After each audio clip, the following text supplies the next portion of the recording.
Wow! Table na may projector at iba't ibang pattern. Siguradong matutuwa na naman si Tala neto. Sa loob ng box nito, eto lahat ng kasama niya.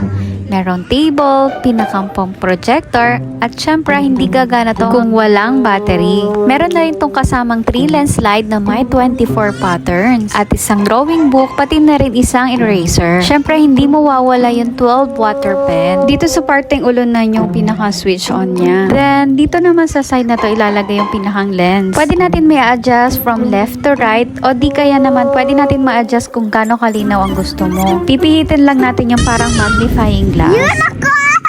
Look, Jamie! Ito palang instruction na to, huwag nyo itatapon dahil ito pala yung pinakang whiteboard.